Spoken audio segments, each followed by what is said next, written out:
U.S. President Donald Trump vowed to take very threatening measures against Antifa, calling on right-wing media allies to help identify backers of the movement he has requested the federal government treat as a terrorist organization. Trump hosted supportive media personalities at a White House event, where they shared personal experiences of what they described as a surge in violence targeting conservatives in recent years, including incidents involving Antifa adherents. It should be clear to all Americans that we have a very serious left-wing terror threat in our country. Radicals associated with the domestic terror group Antifa that you've heard a lot about lately, and I've heard a lot about them for 10 years.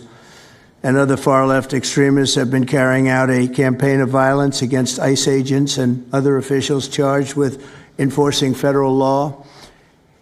In Chicago, anarchists have surveilled at least 4 local ICE facilities and posted diagrams of the buildings online, meaning nothing but bad, accompanied by photos of specific ICE agents that they're targeting, one in particular who's a top person and a great patriot. In July, approximately a dozen Antifa-aligned militants stormed the ICE facility in Texas and then lured officers out of the building before firing dozens of rounds at police.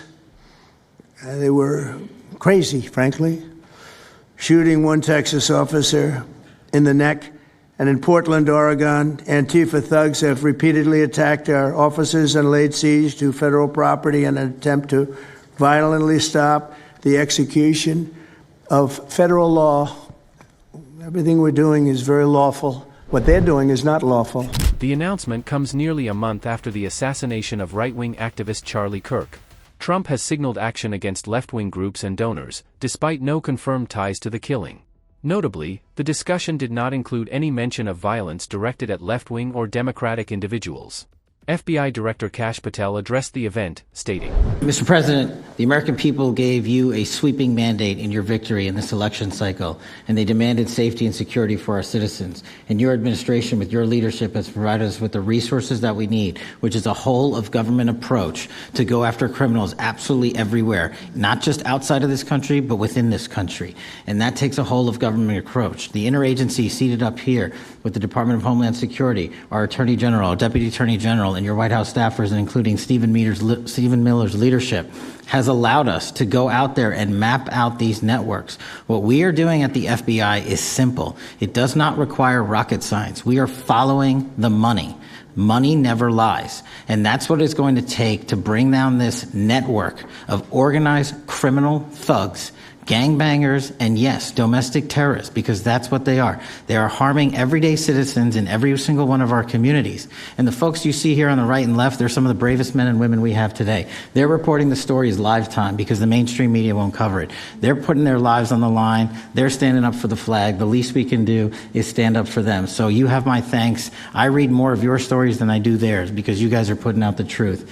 And we deserve a country where you are protected as equally as they are. We, in this FBI, will go after with the criminals with a vengeance. We will not rest until we find every single seed, money, donor, organization, and funding mechanism that we have.